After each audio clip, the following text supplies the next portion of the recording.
Hi guys, வணக்கம் and welcome to வெற்றி Tamil IPS academy. So இன்னைக்கான வீடியோவில் நம்ம என்ன பார்க்க போறோம்னு சொல்றதுக்கு முன்னாடி, இப்போ நம்ம இன்ஸ்டியூட்ல பார்த்தோன்னா டிஎன் ஃபாரஸ்ட், டிஎன் யூஎஸ்ஆர்பியில் எஸ்ஐ அண்ட் பிசியான ஆன்லைன் மற்றும் ஆஃப்லைன் கிளாஸ் ஸ்டார்ட் ஆகி போய்கிட்டு இருக்குது. ஸோ நீங்கள் கடந்த ஆண்டு 2022-23 எஸ்ஐ பிசியில் வந்து பார்த்தோன்னாக்கா, ஸோ ஒருவேளை ஓரலில் வரல, இல்லை ரிட்டர்னில் ஃபெயில் ஆகிட்டேன், ஸோ ஏதோ ஒரு சுச்சுவேஷனால ஃபிசிக்கல் பண்ண முடியல, ஏதோ ஒரு காரணத்தை விட்டு நீங்கள் இருந்தீங்கன்னாக்கா, ஸோ நீங்கள் எங்கே விட்டீங்களோ அங்கேருந்தே ஸ்டார்ட் பண்ண ஸோ இன்னொரு அரிய வாய்ப்பு தான் நம்ம இன்ஸ்டியூட் ஸ்டார்ட் பண்ணி போயிட்டு இருக்குது. ஸோ எஸ்ஐ பிசி ஃபாரஸ்ட்டுக்கான புதிய வகுப்புகள் ஸ்டார்ட் ஆகி போயிட்டு இருக்குது. ஸோ நீங்கள் ஜாயின் பண்ணி கண்டிப்பாக என்ன பண்ணலாம், ஸோ உங்களுடைய கனவை நிறைவேற்றிக்கொள்ள வெற்றி தமிழ் ஐபிஎஸ் அகாடமி ஒரு சிறந்த பிளாட்ஃபார்மாக இருக்குன்றதுல எந்த விதமான சந்தேகமும் கிடையாது. சரியா? அது மட்டும் இல்லாமல் எல்லாத்துக்கான எஸ்ஐ ஃபாரஸ்ட் பிசிக்கான ஆஃப்லைன் கிளாஸ் மற்றும் ஆன்லைன் கிளாஸ் ரெண்டுமே அவைலபிளாக இருக்குது. அது மட்டும் இல்லாமல் ஸோ இது மூணுக்கான டெஸ்ட் பேச்சஸுமே அவைலபிளாக இருக்குது. சரியா? ஸோ நீங்கள் எதில் ஜாயின் பண்ண நினைச்சாலும் சரி 8122299971 ஸோ இந்த நம்பருக்கு கால் பண்ணி உங்கள் டீட்டெயிலை நீங்கள் வந்து கேட்டுக்கலாம். சரியா? ஸோ இன்னைக்கான வீடியோ நம்ம என்ன பார்க்க போறோம்னு சொல்லும்போது எஸ்ஐ டெஸ்ட் பேட்ச் தான் நம்ம டபுள் ஸ்டார்னு சொல்லிட்டு ஸ்டார்ட் பண்ணியிருக்கோம். அந்த டெஸ்ட் பேட்சில் ப்ரீவியஸ் இயரில் கேட்ட கொஸ்டின்லேருந்து தான் இப்போ ஒரு கொஸ்டின் பார்க்க போகிறோம். ஸோ கொஸ்டின் நம்பர் 1 அதில் வந்து பார்த்தோன்னா ஆல்ரெடி பார்ட் 1 பார்ட் 2 சொல்லிட்டு ஒரு 50 கொஸ்டின் போட்டாச்சு. ஸோ அடுத்து பார்த்தோன்னாக்கா பார்ட் 3 பார்த்தோன்னா 51வது கேள்விகளிலிருந்தே ஒரு 80வது கேள்விகள் வரைக்கும் பார்க்கலாம். ஸோ அடுத்து என்ன பண்ணலாம், அடுத்தடுத்த வீடியோவில் ஒரு பார்ட்டாக டிஸ்கஸ் பண்ணலாம். சரி, வாங்க வீடியோக்குள்ளே போகலாம். கொஸ்டின் நம்பர் 91 கூற்று 1. பாம்புகளுக்கு கால்கள் கிடையாது, நகர்வதற்கு அவள் தங்கள் தசைகள் மற்றும் செதில்களை பயன்படுத்துகின்றன. இந்த கூற்று சரி. இந்த கூற்று சரியானது. பாம்பு நகர்வது மிதந்து ஊர்தல் அப்படின்னு கொடுத்திருப்பாங்க. இது மிதந்து ஊர்தல் இல்ல, சறுக்குதல் அப்படின்னு கொடுத்திருப்பாங்க. சரியா? இது சறுக்குதல் அப்படின்னு கொடுத்திருப்பாங்க. சரிக்கு தான் என்ன பண்ண போகுது, சரிக்கு தான் போகுது. அப்ப சறுக்குதல் கொடுத்திருப்பாங்க அப்படின்னா அது இது தவறு. இது தவறு. மிதந்து ஊர்தல் என்பது பறவைகளுக்கு வந்து அது மிதந்து ஊர்தல் வரும். அப்ப கூற்று 1 மட்டும் சரி என்பது சரியான விடை. 2023 எஸ்ஐ கொஸ்டின்ல கேட்டது இது. அடுத்து கொஸ்டின் நம்பர் 52. அவசர கால சுரப்பியாக செயல்படுவது எது? இந்த அவசர கால சுரப்பி, அதுக்கப்புறம் பார்த்தோன்னா பயமுறுத்தும் சுரப்பி, அதுக்கப்புறம் சிரிக்கும் ஹார்மோன்களே, பறக்கும் ஹார்மோன்களே, இந்த மாதிரி அழைக்கிறது எல்லாம் இது சொல்லும்போது அட்ரினல். இது எல்லாமே அட்ரினல் அப்படின்னு கொடுத்திருப்பாங்க. இதுதான் அவசர கால சுரப்பியாக செயல்படுகிறது. இப்ப தைம சுரப்பி அப்படின்னு கொடுக்கும்போது எங்கன்னு பார்த்தீங்கன்னாக்கா மார்பு கூட்டில் காணப்படுவது தைம சுரப்பி. இது வந்து பார்த்தீங்கன்னா அடுத்து பிட்யூட்டரி சுரப்பின்னு சொல்லும்போது தலையில் சுரக்கும் அதே மூளை பகுதி, மூளையில் சுரக்கூடிய சுரப்பி பிட்யூட்டரி சுரப்பி. தலையில் சுரக்கத்தார் இது தலைமை சுரப்பி என்றும் அழைக்கப்படுவது. ஈஸியா ஞாபகம் வச்சுக்கலாம். தலைமை சுரப்பி என்று அழைக்கப்படுவது பிட்யூட்டரி சுரப்பி. ஏன் அப்படி சொல்றேன்னாக்கா ஈஸியா ஞாபகம் வச்சுக்கிது, தலையில சுரக்கத்தால தலைமை சுரப்பி அப்படின்னு ஞாபகம் வச்சுக்கலாம். இங்க அவசர கால சுரப்பி அட்ரினல் சுரப்பி இந்த அந்த மாதிரி என்ன பண்ணலாம், ஈஸியா ஞாபகம் வச்சுக்கலாம். இப்ப தைராய்டு அப்படின்னு சொல்லும்போது இந்த கழுத்து இருக்குல்ல, கழுத்து சுரக்கூடிய சுரப்பி தான் தைராய்டு சுரப்பி அப்படின்னு குறிப்பிடுவாங்க.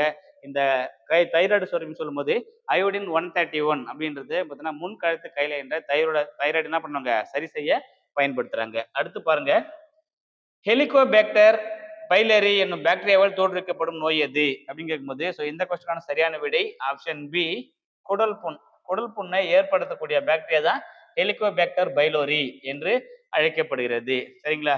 அடுத்த கொஸ்டின் போலாம். Question number 4. தசை சோர்வின் போது எந்த அமிலம் தசைகளில் சேதாரமாகிறது? எந்த அமிலம் தசைகளில் சேதாரமாகிறது அப்படின்னு கேட்டுக்கிறாங்க. ஸோ இந்த கொஸ்டினுக்கான சரியான விடை ஆப்ஷன் ஏ லாக்டிக் அமிலம் என்பது சரியான விடை. 2023 எஸ்ஐல கேட்ட கொஸ்டின் இது. சரியா? ஸோ நிறைய பேர் என்ன ஃபீல் பண்ணியிருப்போம்னா இந்த சிட்ரிக் ஆசிடு இல்லை அசிட்டிக் அமிலம் ஹைட்ரோகுளோரிக் ஆசிட் இதுதான் போயிருப்போம். ஸோ ஆனால் ஆன்சர் வந்து பார்த்தோன்னா ஆப்ஷன் ஏ லாக்டிக் அமிலம் என்பது சரியான விடை. இப்போ அசிட்டிக் அமிலம் அப்படின்னு கொடுக்கும்போது எதில் அதிகமாக காணப்படுனாக்கா அசிட்டிக் ஆசிட், அடுத்தது பார்த்தோன்னா சிட்ரிக் ஆசிட், ரெண்டுமே பார்த்தீங்கன்னா புளிப்புச்சுவை. ஜென்ரலா அமிலம் எடுத்துட்டாவே புளிச்சுவை பேஸ் பண்ணி தான் இருக்கும்போது ஹைட்ரோகுளோரிக் அமிலம் சொல்லும்போது இயற்கையாக வயிற்று சுரக்கூடிய அமிலம் பார்த்தீங்கன்னா ஹைட்ரோகுளோரிக் அமிலம் போயிருப்பாங்க. சரியா? ஸோ அடுத்து வினிகர் அப்படின்னு கொடுக்கும்போது சிட்ரிக் அமிலம், அசிட்டிக் அமிலம் சொல்லும்போது ஊறுகாய் இதெல்லாம் காணப்படுதான் அசிட்டிக் ஆசிட் போயிருப்பாங்க. Next question number 55. பெண்களுக்கு செய்யப்படும் நிரந்தர குடும்ப கட்டுப்பாடு பெர்மனன்ட் சர்ஜரி அப்படின்னு கொடுத்திருப்பாங்க. PS சொல்லுவாங்க. இதுக்கு பேரு டியூபெக்டமி என்று அழைக்கப்படுவது. நிலையான கருத்தடை சிகிச்சை வந்து டியூபெக்டமி. ஆண்கள் நிலையான கருத்தடை சிகிச்சைன்னு சொல்லும்போது வாசக்டமி. இது ஆண்களுக்கு செய்யப்பட்ட வாசக்டமி, பெண்கள் செய்யப்பட்ட டியூபெக்டமி அப்படின்னு போயிருப்பாங்க. இப்ப ஒருவேளை இப்ப எனக்கு குழந்தை வேணாம்னு சொல்லிட்டு யோசிக்கணும்னாக்கா கருத்தடை மாத்திரைகள்லாம் பண்ணுவாங்க, யூஸ் பண்ணுவாங்க. ஓரல் பீக்ஸ் என்ற மாத்திரைகளை பயன்படுத்துவாங்க. அடுத்து கொஸ்டின் நம்பர் 56. மைட்டோகாண்ட்ரியாக்கள் செல்லின் ஆற்றல் உலைகள் என்று அழைக்கப்படுகின்றன. மைட்டோகாண்ட்ரியா செல்லின் ஆற்றல் நிலையம், செல்லின் பவர் ஹவுஸ், ஆற்றல் உலைகள் எல்லாமே ஒண்ணுதான். ஸோ இது ரைட், இந்த கூற்று ரைட்டு. அதோட காரணம் சொல்லும்போது அவை மிகை ஆற்றலை ஏடிபி பெற்ற மூலக்கூறுகளாக உருவாக்குகிறது அப்படின்னு கொடுத்திருப்பாங்க. இதுவுமே ரைட். ஆக்சிகரணம் செய்யப்போ என்ன பண்றாங்க, ஏடிபி ஆலைகளாக மாற்றப்படுவதை கொடுத்திருப்பாங்க. ரெண்டுமே சரி. அப்ப கூற்று மற்றும் காரணம் ரெண்டும் சரி.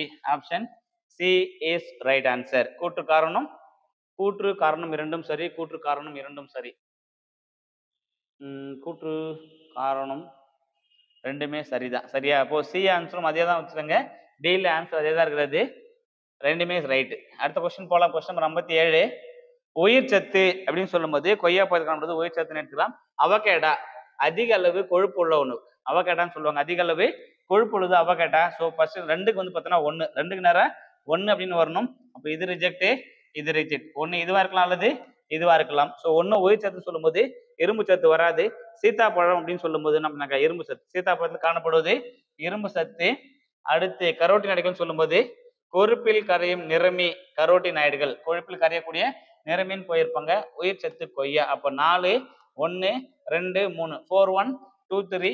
Option D is right answer. Option D என்பது சரியான விடை. அடுத்த கொஸ்டின் போலாம். Question number 58. பின் வருவனவற்றுள் எந்த தாவரம் தண்டில் உணவை சேமிக்கிறது? தண்டில் உணவை சேமிக்கிறது. சிம்பிளா யோசி. பீட்ரூட், உருளைக்கிழங்கு, கேரட், முள்ளங்கி எல்லாமே என்னதான் வருது, தரைக்கு கீழே தான் உணவு சேமிக்குது. தரைக்கு கீழே தான் உணவு சேமிக்கிறது. எதுவுமே தண்டு கிடையாது வச்சுக்கலாம். அப்ப ஆனா பார்த்தீங்கன்னாக்கா உருளைக்கிழங்குனா அது ஃபாரன் கைமாவு என்ன பண்ணுது, தண்டுக்கு தான் சேமிக்குது. அப்ப தரைக்கு தண்டு என்பது உருளைக்கிழங்கு என்பது சரியான விடை. பீட்ரூட் வந்து வேறு, கேரட் வேறு, முள்ளங்கி வேறு. முள்ளங்கி என்பது கதிர் வடிவ வேருக்கு எடுத்துக்காட்டு. கேரட் என்பது கூம்பொடி வேருக்கு எடுத்துக்காட்டு போயிருப்பாங்க. பீட்ரூட் சொல்லும்போது பம்பர வடி வேருக்கு எடுத்துக்காட்டா போயிருப்பாங்க. சரியா? அடுத்த கொஸ்டின் பாருங்க. கொஸ்டின் 59. சரியான இணையை தேர்ந்தெடு. சரியான இணையை தேர்ந்தெடு. விட்டமின் ஏ அப்படின்னு கொடுக்கும்போது ரிக்கெட்ஸ், இது தவறு, இது தவறானது. விட்டமின் டி கொடுக்கும்போது சீரோப்தால்மியா, இதுவும் தவறு. விட்டமின் B1 பெரி பெரி, பின்றது பெரி பெரி, இது ரைட், இது ரைட்டு.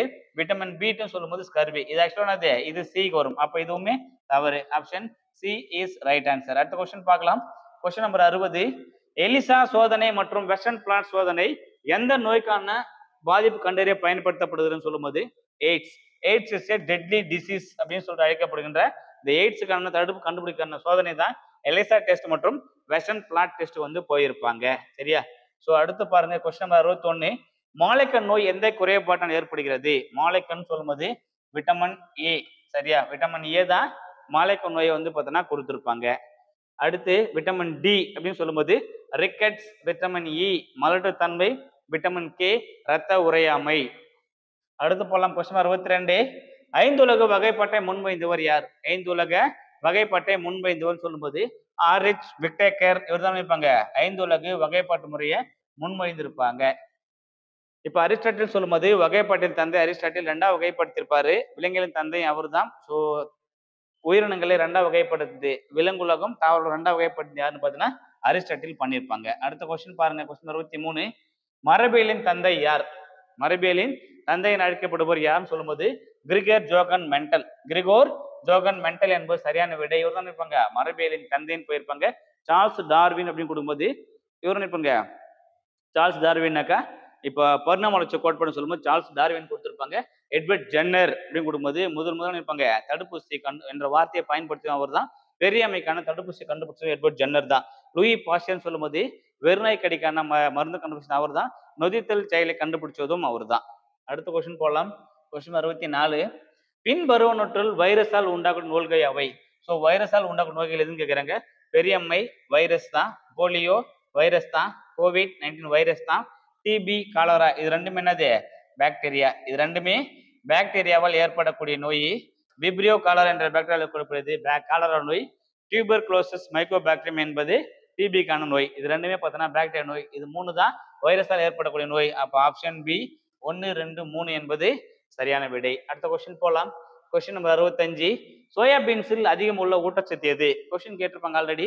புரதச்சத்து எந்த உணவில் அதிகமாக காணப்படும் சொல்லும்போது சோயாபீன்ஸ். அப்போ சோயாபீன்ஸ்ல அதிகமான காணப்படும் உணவுன்னு சொல்லும்போது ஊட்டச்சத்து ஆப்ஷன் பி புரதம் என்பது சரியான விடை. சரியா? ஸோ அயோடின், கொழுப்பு, விட்டமின் சி இதெல்லாம் போயிருப்பாங்க. இதெல்லாம் கிடையாது. அடுத்த கொஸ்டின் போலாம். 66. குழந்தைகளுக்கான அவசர கால உதவி எண். குழந்தைகளுக்கான அவசர கால உதவின்னு கேட்பாங்க. சைல்டு ஹெல்ப்லைன் சொல்லும்போது 10 9 8 சரியா, 10 9 8 என்பது சரியான விடை. 181 அப்படின்னு சொல்லும்போது பெண் குழந்தைகளுக்கு பாதுகாப்பு கொடுத்திருப்பாங்க. இப்போ 181 ஸ்கூல்லாம் கொடுத்திருப்பாங்கல்ல, என்னை தொடாதே தொட்டால் 181 குட் டச் பேட் டச் அந்த கான்செப்ட் என்பது பெண்களுக்கெல்லாம் பெண் குழந்தைகள் பாதுகாப்பு போகும்போது 181 போயிருப்பாங்க. அடுத்த கொஸ்டின் பாருங்க, ஓடிபியின் முழு விரிவாக்கம் என்ன? ஓடிபி அப்படின்னு கொடுக்கும்போது one time password, one time password அப்படின்னு போயிருப்பாங்க. அப்போ ஒரு முறை கடவுச்சொல், ஒரு முறை கடவுச்சொல் என்பது சரியான விடை. Option D one time password, ஒரு முறை கடவுச்சொல் என்பது சரியான விடை. அடுத்த கொஸ்டின் போலாம். கொஸ்டின் நம்பர் 68, கன்னியாகுமரியில் உள்ள திருவள்ளுவர் சிலையின் உயரம் என்ன அப்படின்னு கேட்கும்போது 133 அடி சிலை, 133 அடி சிலை வந்து கொடுத்திருப்பாங்க. 133 அதிகாரம் திருக்குறள் காணப்படும். ஒரு அதிகாரத்திற்கு ஒரு அடி என்று 133 அடி அதிகாரத்துக்கு 133 அடி சிலை இருப்பாங்க. கன்னியாகுமரியில வந்து பார்த்தோன்னா இந்த சிலையை வந்து ரெடி பண்ணியிருப்பாங்க. அடுத்த கொஸ்டின் போலாம். கொஸ்டின் நம்பர் 69, பாரம்பரிய நடனம் தோன்றிய இடங்கள். பரதநாட்டியம் சொல்லும்போது தோன்றிய இடம் பார்த்தோன்னா தமிழ்நாடு. 1க்கு 3, 1க்கு நேரம் 3 வரும். அப்ப இது ரிஜெக்ட், இது ரிஜெக்ட். அடுத்த 2 குச்சிப்புடி ஆந்திர பிரதேஷ். 3 1 ஸ்டார்ட் ஆகுது. So option C is right answer. அடுத்து கதக். ஜென்ரலா கதகளி நம்மளுக்கு தெரியும், கதகளினா கேரளா, கதகளி தொய்யம் மோகினி ஆட்டம் இதெல்லாம் கேரளா போயிருப்பாங்க. கதக் அப்படின்னா பொதுவா வட இந்தியாவில் ஆடக்கூடிய நடனங்கள் கதக் என்று அழைக்கப்படும். இங்க கதக்னு சொல்லும்போது வட இந்தியாவில் பார்த்தீங்கன்னா உத்தரப்பிரதேச இருக்கிறதால அந்த ஆப்ஷன் சூஸ் பண்ணியிருப்பாங்க. அடுத்த கொஸ்டின் பார்க்கலாம். Question number 70, Dada Saheb polka விருதினை வென்றவர் யார் அப்படின்னு சொல்லும்போது தாதா சாஹேப் சொல்லும்போது இந்திய சினிமாவிலின் தந்தை, இந்திய சினிமா துறையின் தந்தை என்று அழைக்கப்படுவதுதான் தாதா சாஹேப் பால்கே. இவருடைய நினைவு என்ன பண்றாங்க, ஒவ்வொரு ஆண்டும் விருதை கொடுப்பாங்க. சிறந்த நடிகர்கள் விருதை கொடுக்கும்போது ஸோ தமிழகத்தை பார்த்தீங்கன்னா ரஜினிகாந்த் அந்த விருதை வாங்கியிருப்பாரு, சிவாஜி கணேசன் அந்த விருதை வாங்கியிருப்பாங்க, கே பாலச்சந்தர் டைரக்டர் அவர் வந்து வாங்கியிருப்பாரு. சரி, இந்த மாதிரி கொடுத்துருப்பாங்க. அந்த வகையில் பார்த்தோன்னா ரஜினிகாந்த் என்பது சரியான விடை. இது வந்து பார்த்தோன்னா 2020 21 அந்த ஆண்டுக்கான தாதா சாஹேப் பால்கே விருது வந்து வாங்கியிருப்பாரு. தமிழகத்தின் நுழைவாயில் எது? தமிழகத்தின் நுழைவாயில் கேட்டா தூத்துக்குடி என்பது சரியான விடை. இது தமிழகத்தின் நுழைவாயில். ஒருவேளை தென்னிந்தியாவின் நுழைவாயில் என்று அழைக்கப்படுவது சென்னை. தென்னிந்தியான்னு கேட்டா சென்னை, தமிழகம் கேட்டா தூத்துக்குடி என்பது சரியான விடை. அடுத்த கொஸ்டின் போலாம். கொஸ்டின் நம்பர் 72, இந்திய ரயில்வே முதலில் வைஃபை வசதி எந்த ரயில் நிலையம் தொடங்கியது அப்படின்னு சொல்லும்போது பெங்களூரு தான். பெங்களூர்ல தான் முதல்ல ஸ்டார்ட் பண்ணாங்க. சரிங்களா. அடுத்த கொஸ்டின் போலாம். கொஸ்டின் நம்பர் 73, இந்தியாவில் அங்கீகரிக்கப்பட்ட அலுவலக மொழிகள் என்ன அப்படின்னு கேட்கும்போது 22 மொழிகள். அட்டவணை 8, அட்டவணை 8 படி என்ன பண்ணுவாங்க, இந்தியாவில் வந்து பார்த்தோன்னா 22 மொழிகள் வந்து அலுவலக மொழிகளாக அங்கீகரிக்கப்பட்டுள்ளது. கொஸ்டின் நம்பர் 74, குடியரசு என்ற நூலை எழுதியவர் யார்? குடியரசு என்ற நூலை எழுதியவர் யார் அப்படின்னு சொல்லும்போது ஸோ ஆப்ஷன் டி பிளாட்டோ என்பது சரியான விடை. இது வந்து பார்த்தீங்கன்னாக்கா ஒரு. அடுத்த கொஸ்டின் போலாம். கொஸ்டின் நம்பர் 75, கோல்டன் குளோப் விருதை பெற்ற முதல் இந்தியர் யார்? கோல்டன் குளோப் விருதை பெற்ற முதல் இந்தியர் யார் அப்படின்னு கேட்பாங்க. So option D A R Rahman என்பது சரியான விடை. இவர் தான் கோல்டன் குளோப் விருது வாங்கியிருப்பாரு. ஆஸ்கர் நாயகன், ஆஸ்கர் விருது வாங்கின்னு சொல்லும் போதும் ஏஆர் ரஹ்மான் தான் கொடுத்திருப்பாங்க. அடுத்த கொஸ்டின் போலாம். கொஸ்டின் 76, உலக யோகா தினம் எந்த நாளில் கொண்டாடப்படுகிறது? யோகா தினம் அப்படின்னு கொடுக்கும்போது ஜூன் 21 யோகா தினமாக அனுசரிக்கப்படுகிறது. மே 1 அப்படின்னு கொடுக்கும்போது உழைப்பாளர் தினமாக கொண்டாடப்படுகிறது. ஸோ அடுத்த கொஸ்டின் போலாம். கொஸ்டின் நம்பர் 77, கிரேட்டர் தான்பர்க் என்பவர் யார்? கிரேட்டர் தான்பர்க் என்பவர் யார் அப்படின்னு கேட்கிறாங்க. அவர் என்ன பண்றாரு, பருவநிலை மாற்றத்திற்கான ஒரு சுற்றுச்சூழல் ஆர்வலர் தான் யாரு, கிரேட்டர் தான்பர்க். அடுத்த கொஸ்டின் போலாம். கொஸ்டின் நம்பர் 78, உக்ரைனின் குடியரசுத் தலைவர் யார்? உக்ரைனோட குடியரசுத் தலைவர் யாருன்னு கேட்டாங்க. உக்ரைன் அப்படின்னு கேட்டானாக்கா Vladimir Zelensky is right answer. Vladimir Putin, இது வந்து பார்த்தீங்கன்னா ரஷ்யாவோட அதிபர். ரஷ்யாவோட அதிபர் தான் யாருன்னு பார்த்தோன்னாக்கா விளாடிமிர் புடின் அவர்கள் வந்திருப்பாங்க. அடுத்த கொஸ்டின் போலாம். கொஸ்டின் நம்பர் 79, தமிழ்நாடு காவல்துறையில் குடிமக்கள் பாதுகாப்புக்காக சமீபத்தில் தொடங்கப்பட்ட கைபேசி செயலின் பெயர் என்ன அப்படின்னு கேட்கும்போது இங்க சமீபத்தில் அப்படின்னு கேட்டதால காவல் உதவி, அது மட்டும் இல்லாம இது வந்து பார்த்தீங்கன்னா குடிமக்கள் பாதுகாப்புன்னு கேட்டா காவல் உதவி, பெண்கள் பாதுகாப்பு அப்படின்னு கேட்டா காவலன் SOS. இது பெண்கள் பாதுகாப்பு அப்படின்னு போயிருப்பாங்க. இது காவலன் SOS அப்படின்ற செயலை வந்து இன்ட்ரடியூஸ் பண்ணியிருப்பாங்க. சரியா. ஸோ அடுத்த கொஸ்டின் போகலாம். Question number 80. கீழடியில் கேட்ட தாலாட்டுகள் என்ற நூலின் ஆசிரியர் யார்? கீழடியில் கேட்ட தாலாட்டுகள் என்ற நூலின் ஆசிரியர் சொல்லும்போது so option B Erode Tamilanban என்பது சரியான விடை. சரியா? ஸோ இந்த 30 கொஸ்டினோட இந்த இந்த எபிசோட முடிச்சுக்கலாம்.